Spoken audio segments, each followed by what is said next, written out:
네, 안녕하십니까. 하이투자증권 투자솔루션부 이동근입니다. 6월 29일 수요일 장중시황 방송 시작하겠습니다. 네, 코스피 지수는 37.86포인트, 1.56% 하락한 2384.23 기록하고 있고요. 코스닥 지수는 12.79포인트, 1.66% 하락한 756.72 기록하고 있습니다. 양시장 모두 1%대 중반의 하락을 보이고 있습니다. 간밤 뉴욕 증시의 영향이 절대적으로 작용을 하고 있다, 이렇게 말씀드릴 수 있을 것 같습니다. 사실 간밤 뉴욕 증시 같은 경우는 호재가 없었던 게 아닙니다. 아시겠지만은 어제 이제 중국이 방역을 완화하겠다라는, 코로나19 관련돼서 이제 방역을 좀 풀겠다라는 이런 발표를 하면서 이것이 이제 호재로 작용을 했죠. 장 초반에는 그래서 이제 상승 출발을 했는데, 장중에 이제 6월 컨퍼런스 보드의 소비자 신뢰 지수가 발표가 됐어요. 이게 16개월 최저치가 나온 거예요. 98.7. 시장 예상치는 100이었고, 전달은 103.2였거든요. 그러니까 전달에 모두 하회하고, 시장 예상치도 하회하는 이런 수치가 나온 거죠. 이게 이제 왜 중요하냐면은, 사실 지금 미국 경기 침체에 대한 얘기들이 많이 나오고 있는데, 버팀목 역할을 해주는 거는 소비입니다. 소비 심리가 꺾이지 않았다라는 부분이 상당히 경기 침체론자들의 어떤 논리를 방어하는 이러한 작용을 해왔는데, 결국 컨퍼런스 보드의 소비자 신뢰 지수가 이렇게 약하게 나왔다는 부분은 소비에 대한 우려가 생기기 시작을 했다는 거죠. 물론 이제 그런 이 소비자 신뢰 지수에 대해서 이런 분석들도 나오고 있어요. 무슨 얘기냐면은, 사실 지금 소비자들이 미국 같은 경우는 가장 크게 물가를 좌우하는 부분이 유가지 않습니까? 가솔린 가격이에요. 미국 지금 난리가 났죠. 그러니까 미국은 차가 없으면 안 되는 나라이기 때문에 이 유가가 오르는 게 소비자들한테는 가장 심리적인 부담을 준다라는 겁니다. 그래서 소비자 신뢰 지수가 이런 부분들에 의해서 요번에 이제 굉장히 약하게 나온 측면이 있기 때문에 이것에 대해서 지나치게 반응할 필요는 없다라는 또 의견들도 나오고 있는데, 어쨌든 간에 시장의 입장에서는 이건 상당한 악재로 받아들일 수밖에 없는 겁니다. 그래서 나스닥이가 좀 많이 빠졌고, 나스닥이 어제 3% 가까이 빠졌어요. 기술주들이 다 안 좋았습니다. 아마존이 5%가 넘게 빠지고, 아마존이 가장 타격을 받을 수가 있기 때문에, 소비와 관련돼 있으니까, 애플도 한 3% 빠졌고, 나이키 같은 경우도 어제 1분기 매출이 예상보다 낮을 것이다라고 이제 예상을 하면서 7%가 빠졌죠. 그러니까 어제는 약간 소비 관련주들이 좀 많이 빠졌어요. 근데 반면에 많이 오른 쪽이 센즈 카지노, 카지노 관련주, 센즈가 어제 7%가 올랐죠. 이렇게 이제 좀 그런 쪽. 그러니까, 약간 안에서도 조금 등락이 나타나는 모습이었고, 유가가 이제 또, $100대 초반까지 빠지더니만, 다시금 이제 올라오면서 $111를 돌파했습니다. 결국 유가가 지금 지난번에 $130에서 $100대 초반까지 강하게 조정을 받았는데, 다시금 올라오고 있다는 거죠. 유가가 단시간에 안정되기가 쉽지 않다라는 부분이 최근에 증명이 되고 있는 거죠. 결국 말씀드린 대로 이제 미국 시장 같은 경우는 소비자 신뢰 지수가 부정적으로 나오면서 다시금 어제 시장을 지배했던 부분은 경기 침체에 대한 우려입니다. 이게 이제 우리 시장으로 그대로 연결되고 있다, 이렇게 보시면 될 것 같고요.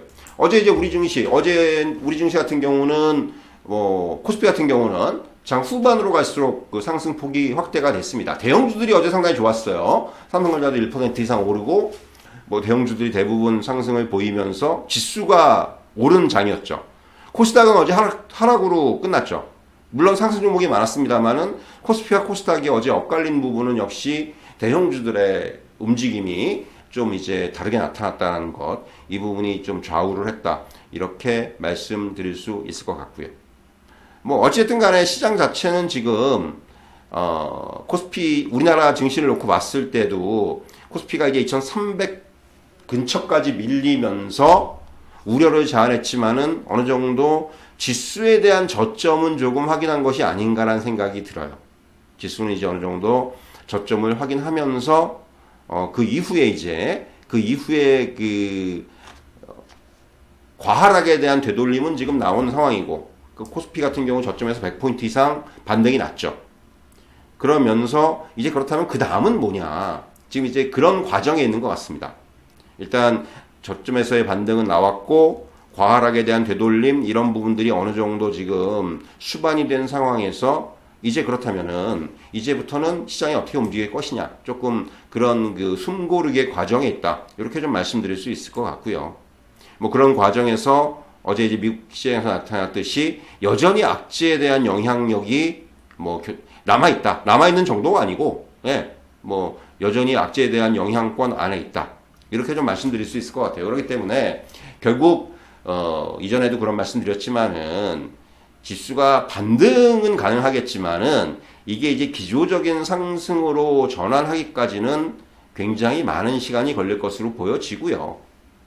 제가 이제 그런 말씀을 드렸죠. 일단은 바닥을 잡는 게 급선무고, 투자 심리가 좀 안정이 되고, 뭐 시장에, 그러니까 사실 최근에 시장을 지배했던 부분, 국내 시장을 지배했던 부분은 수급이죠.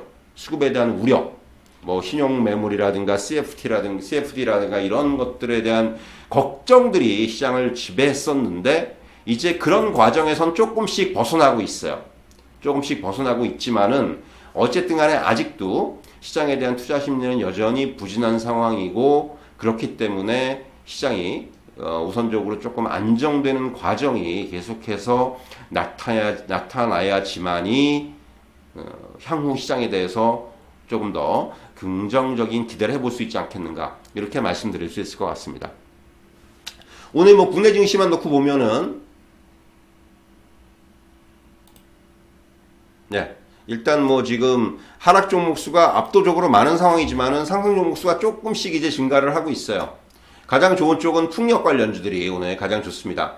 역시 이제 그 계속해서 이 재생에너지에 대한 얘기들, 뭐 최근에 유럽이라든가 뭐 미국이라든가 계속해서 이런 쪽에 대한 투자가 본격화되고 있고, 확대가 되고 있고, 이런 부분들이 아무래도 작용을 한다고 보시면 될 것 같고요. 이와 더불어서 조선 기자재 업종들, 또 원자력 관련주들도, 그러니까 오늘은 뭐 원자력 발전에 포함한 이런 그 대체 에너지들, 이런 쪽의 강세가 좀 두드러지게 나타나고 있다. 지금 뭐 대통령이 나토에 가 있지만, 나토 이제 그 회의에 가 있지만은 거기서 뭔가 지금 그 요번에 이제 그 굉장히 중요한 포인트가 원전 기술에 대한 수출이라든가 이런 부분들이 상당히 그 긍정적으로 작용을 할 수가 있다라는 거죠. 뭐 향후에 이제 단순히 어떤 테마성으로의 움직임이 아니고, 뭐 향후에 만약에 그런 것들이 이제 가시화가 된다면은 시장이 상당히 그것에 대해서 좀 반응을 할 수가 있다, 이렇게 말씀을 드릴 수가 있을 것 같고요. 그 밖에 이제 오늘 사료 관련주들도 지금 아시겠지만은 다시금 이런 곡물, 특히 설탕 가격 이런 그 상승세가 두드러지게 나타나면서 이런 부분들이 다시금 상승세를 보이고 있고요. 전력 설비 관련주들 역시 마찬가지로 이제 원전과 맥락을 같이 하는 이런 흐름들이라고 말씀드릴 수가 있겠습니다. 그 밖에 계속해서 상승 종목 수가 조금씩 늘어나고 있다. 반면에 이제 이차전지 관련주들이 오늘은 많이 빠지고 있죠. 그동안 오늘 사실 제일 그러니까 좀 도화성이 됐던 부분은 LG에너지솔루션이 아시겠지만은 그 미국의 그 단독 공장을 짓는 거, 애리조나주에다 단독 공장을 짓는 부분에 대해서 일단 그 부분을 유보시켰죠. 1조 7천억 달러 규모, 이 부분 갖다가 이제 그 인플레이션으로 인한 원자재 가격의 상승이라든가 이런 부분들 때문에 비용 부담이 커질 수가 있다라는 그런 논리로 일단 이거를 보류시켰습니다. 그래서 그 부분이 아무래도 도화선 역할을 하는 것이 아닌가라는 생각이 들고요. 자동차 업종이 오늘 안 좋은데, 아시겠지만은 현대차가 독일에서 지금 그 배기가스 관련돼서 이거를 조작을 했다라는 혐의점으로 인해서 독일 검찰이 현대차 그 공장 갖다가 이제 압수수색을 들어왔다는 그런 이슈가 좀 불거지면서 오늘 현대차하고 기아가 일제히 빠지는 모습이고요. 게임주들, 그러니까 크래프톤 관련주라든가 또 인터넷 관련주들, 이런 쪽이 오늘 전반적으로 빠지고 있습니다. 최근에 조금 이제 네이버라든가 이런 것들도 바닥에서 반등의 모습을 보였는데, 일단은 조금 이제 또 차익 시점 매물들이 나오기 시작을 하는 부분이고요. 그리고 이제 반도체 장비주들, 역시 마찬가지로 이거는 차익 매물이에요. 최근에 이제 반등을 한 데 대한 차익 매물들이 다시금 또 등장을 하는 모습. 뭐 어떤 종목들은 바닥에서 한 7, 8%씩 올라왔는데 지금의 시장의 흐름이 굉장히 짧은 흐름이죠. 시세 연속성이 덜해요. 그러다 보니까 뭔가 이제 그 이익을 챙기겠다라는 이런 매물들이 오늘 나타나고 있고요. 뭐 게임주라든가 이런 쪽도 마찬가지고요. 결국 바닥에서 반등에 대한 오늘은 차익 매물이라든가 경계 매물들이 지금 나오고 있다. 이렇게 설명을 드릴 수 있을 것 같습니다. 자, 앞서도 잠깐 언급드렸지만 결국 시장은 일단 지수의 저점은 좀 확인을 하고 있는 상황이지만은 그렇다고 해가지고 기조적인 상승이라기보다도 당분간은 어떤 반등 과정에서의 그 업종 종목 간의 시세 회복 이런 과정들이 계속해서 나타날 것으로 예상이 됩니다. 그렇기 때문에 지금은 뭐 두 가지의 전략이라고 생각을 해요. 하나는 일단 조금 그 낙폭이 있는 낙폭 과대 종목들을 좀 이제 짧게 이제 그 트레이딩 전략, 낙폭 과대 종목에 대한 짧은 트레이딩 전략 이 부분이 이제 하나의 전략이 될 수가 있고요.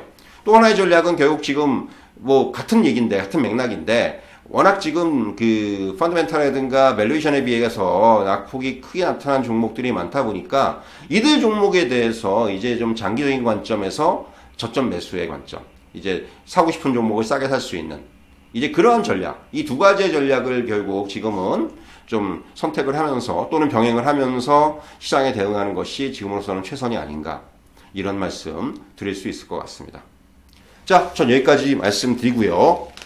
오늘 장종시황 방송 모두 마치도록 하겠습니다. 대단히 감사합니다.